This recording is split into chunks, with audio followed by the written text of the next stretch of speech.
Hi everyone, and welcome! Today we're tackling a question many of you have asked: how to use Xcode 13 on Mac OS Ventura. While Ventura is a newer operating system, and Apple usually recommends the latest Xcode, sometimes you need to work with an older version like Xcode 13. Maybe you have a legacy project, or you need to target a specific older SDK. It's not as straightforward as just downloading it from the App Store, but it's definitely doable. So, let's dive into the steps to get Xcode 13 up and running on your Ventura machine.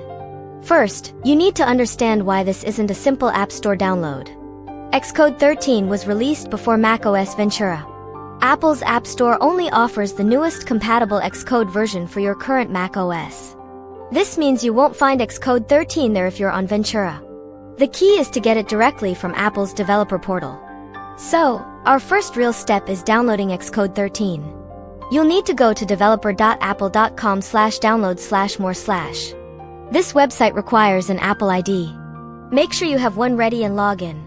Once logged in, use the search bar to find Xcode 13.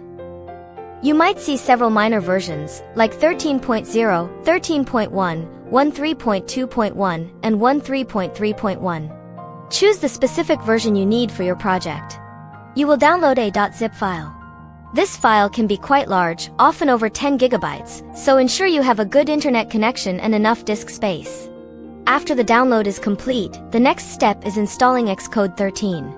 Locate the downloaded .zip file, usually in your Downloads folder. Double-click it to begin the extraction process. This can take a significant amount of time, sometimes 15 to 30 minutes, depending on your Mac's speed. Be patient.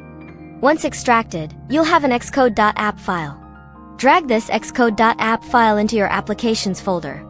If you already have a newer Xcode installed, it's a good idea to rename the Xcode 13 application, perhaps to Xcode 13.app to avoid conflicts. This way, you can have multiple Xcode versions side by side. Now for setting up developer tools. Open your newly installed Xcode 13.app. The first time you open it, you'll be prompted to agree to the license agreement. Read through it and click Agree. Xcode might then ask to install additional components or command line tools. Let it do so.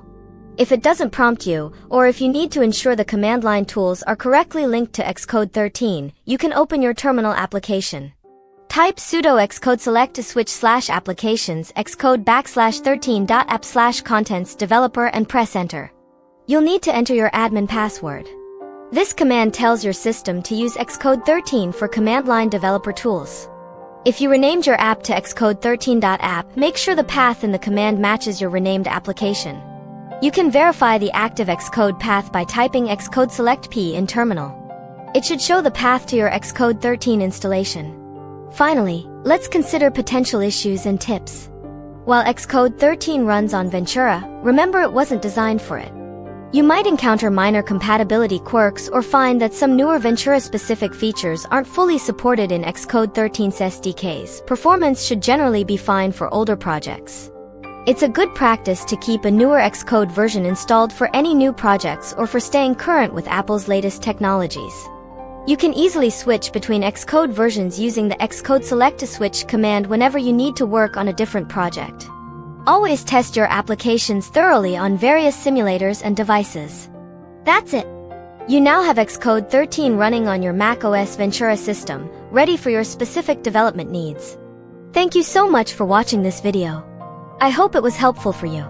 If you found this guide useful, please give it a thumbs up, share it with others, and don't forget to subscribe to the channel for more helpful tech tutorials and tips.